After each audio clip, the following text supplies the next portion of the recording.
welcome back to the one, the only Aeros update. I'm Aria Mirabli, and on this episode, Matt Hartong is going to introduce us to the tribe's 2011 draft picks. But first, last year the Aeros debuted several extreme food items that grabbed national attention and, of course, satisfied fans' hunger. So how will the Aeros follow it up this year? We talked with Nate Michael to find out.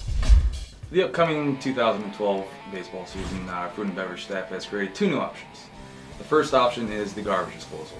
I got this idea just because the other week my garbage disposal was clogged, so I had to reach my hand down in there. And as I reached my hand down in there, I kind of pulled out just a bit of everything. So I was thinking, what can I bring to the ballpark? And I thought of nachos. Right here's the garbage disposal. It includes nacho chips, cheese, the chili, the salsa, the regulars, topped with jalapenos, chunks of hamburger, chunks of kielbasa, and topped with pulled pork. Nate is also putting a new twist on an old American favorite. The inside out burger is the bottom part's a burger. On top of that's kielbasa. On top of that's a little bit of melted cheese. And in the middle is the bottom part of a hamburger bun. On top of the hamburger bun is some pulled pork, topped with another hamburger. So you're holding two hamburgers. This will be wrapped in some foil so that you're able to hold it. But I tell you what, it's mouth-watering and delicious. Wow, that looks delicious.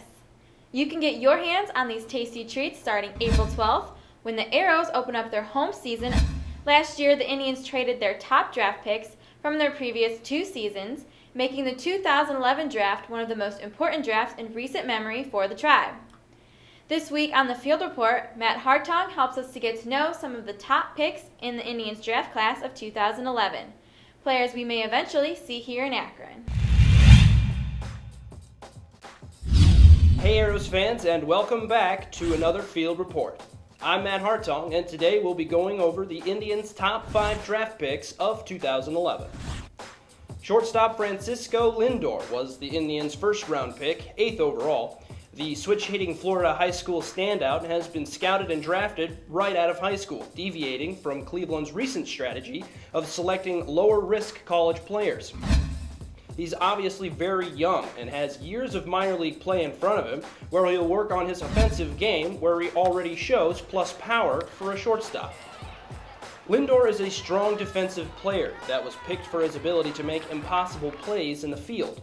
Indians Prospect Insider says that Lindor will be a Golden Glove shortstop, similar to Asdrubal Cabrera, but with more glove.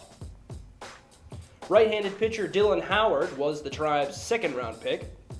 Howard currently throws a fastball that stays consistently in the low to mid-90s, sometime touching 96 miles per hour, and has just recently started to develop more secondary pitches, including an 11-5 shaped curveball and an 82-mile-an-hour slider.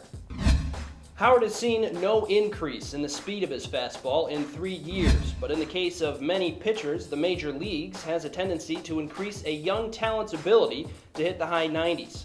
Some considered Howard to be another aggressive, high-risk pick by the Indians. The third-round pick for the tribe is right-handed pitcher Jake Sisko. Originally, he was the 37th round pick in the 2010 MLB amateur draft by the San Francisco Giants, but opted to go the junior college route, where he had an ERA of 1.66 and was named Conference Player of the Year at Merce Junior College. This improved his stock and thus improved his draft pick. Sisko has a low to mid-90s fastball and holds a curve, slider, and changeup all in his arsenal of pitches, none of which are seen as perfect by any means, but still considered to be above average.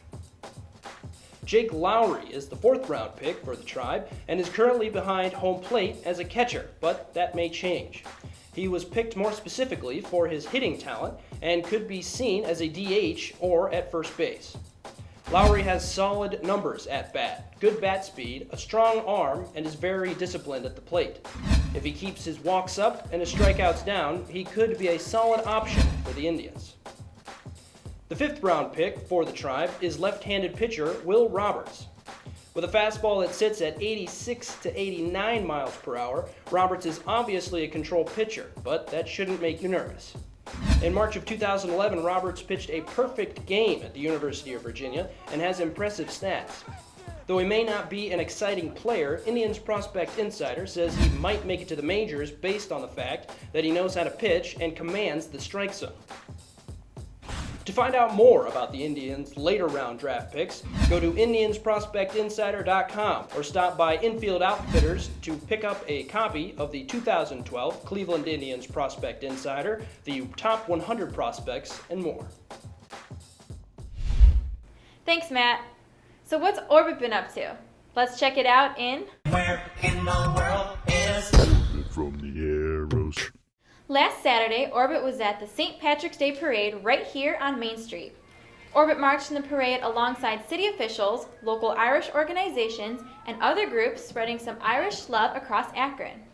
The very next day, Orbit made an appearance at Cavs Mascot Night, where he competed in a spirited game of dodgeball with his mascot buddies and pumped up the crowd while the Cavs beat the Rockets 118-107.